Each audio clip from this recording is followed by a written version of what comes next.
Pendant que les équipes de Première Ligue ont dépensé sans retenue en janvier dernier en s'engageant à investir plus de 800 millions d'euros, l'Italie a connu une situation tout à fait différente. Les clubs de Serie A, quant à eux, n'ont investi que 33 millions d'euros pour le recrutement de nouveaux joueurs durant la fenêtre de transfert hivernale. Ce montant représente un peu plus de la moitié de ce que Bournemouth a dépensé à lui seul.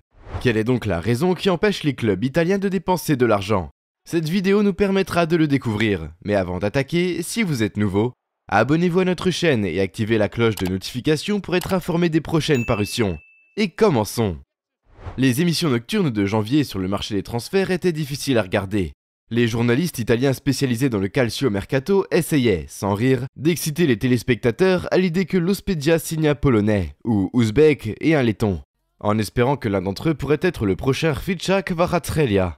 Toutefois, la situation était bien différente l'année dernière, car le risque de manquer la Ligue des Champions et la concurrence des clubs de Première Ligue ont poussé la Juventus à battre le record de transfert de janvier en Serie A, en signant Dusan Vlahovic en provenance de la Fiorentina pour 70 millions d'euros. Ce recrutement est conforme à la tradition de la vieille dame, qui a toujours réalisé le plus gros transfert de l'hiver.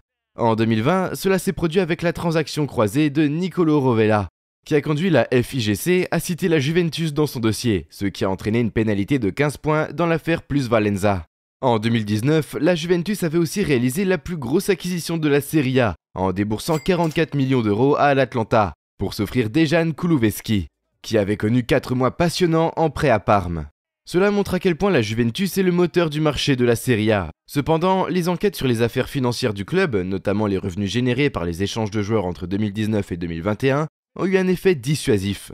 La Juventus n'a signé aucun joueur en janvier dernier, et le directeur de l'équipe masculine Federico Cherubini a été banni. Le service de recrutement a également été remanié sous la direction de Francesco Calvo, le nouveau chef de l'Area Sport de la Juventus. Le club nie toute faute et fera appel auprès du conseil des garants du comité olympique italien.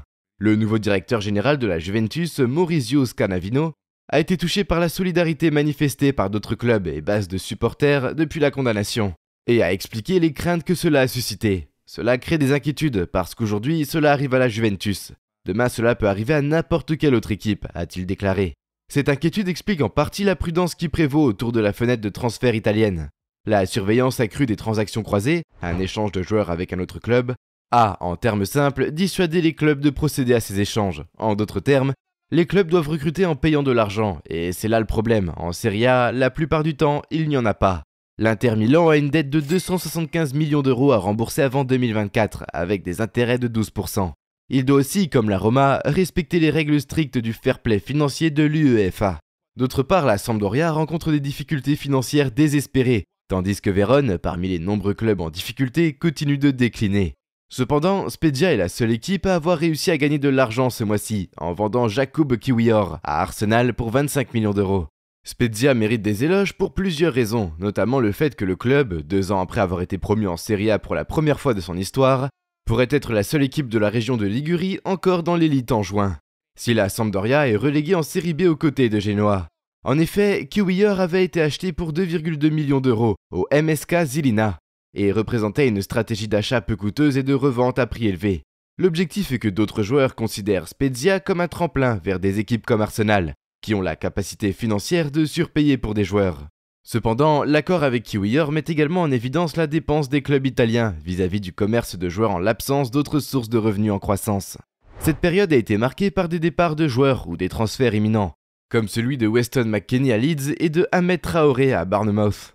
Le cas de Milan Skriniar est également préoccupant car il avait accepté de rejoindre gratuitement le PSG cet été. Un désastre pour l'Inter qui avait déjà perdu Ivan Perisic gratuitement l'année dernière et n'a rien gagné en perdant leur meilleur défenseur central. L'action peut sembler passionnante en surface car la Serie A pourrait avoir un 4e champion différent en autant d'années si Naples remporte le Scudetto. Malgré tout, dans une interview accordée à la chaîne de télévision Rai 3, l'économiste et expert juridique Gian Gaetano Bellavia a déclaré « Le monde du football est extrêmement problématique. Chaque année, il coûte 3,5 milliards d'euros. Et en 2021, les clubs de football italiens avaient une dette de 4,5 milliards d'euros. Cela reflète en partie la situation en Italie. Mais qui paye ces dettes? Qui les rembourse? C'est pourquoi la Serie A doit se battre pour que ces clubs obtiennent la construction de nouveaux stades, et pourquoi la Ligue doit envisager une aide extérieure. Après avoir refusé un investissement de 1,6 million d'euros il y a 2 ans en raison de préoccupations concernant le pouvoir cédé par les clubs et de l'impression que l'opération était plus avantageuse pour la CVC que pour la Serie A, la Ligue continue de faire face à des difficultés financières. Au début de février 2023, JP Morgan, la banque impliquée dans la Super League, a exprimé son intérêt pour offrir un financement bancaire allant de 70 millions à 1 milliard d'euros à la Serie A pour soutenir le développement de ses activités médiatiques. Les investisseurs américains dans les clubs italiens ont depuis longtemps considéré que les droits internationaux de la Ligue étaient sous-évalués. Cependant, plus que de l'argent, la Serie A a besoin d'une expertise au niveau de la Ligue pour maximiser son potentiel commercial et surmonter les problèmes de gouvernance qui la freinent. Sans cela, la Ligue aura du mal à investir dans ses équipes et à retenir ses meilleurs joueurs. Et des fenêtres de transfert comme la dernière en date pourraient devenir la norme. Ce qui est inquiétant pour tous les fans de football italien. Nous aimerions connaître votre avis sur la question dans les commentaires. Selon vous, quelle est la raison qui explique les difficultés financières que rencontre le football italien? J'espère que cette vidéo vous a plu. N'hésitez pas à la liker et à vous abonner à la chaîne. N'oubliez pas aussi d'activer la cloche de notification pour être tenu informé des nouvelles parutions. Au revoir.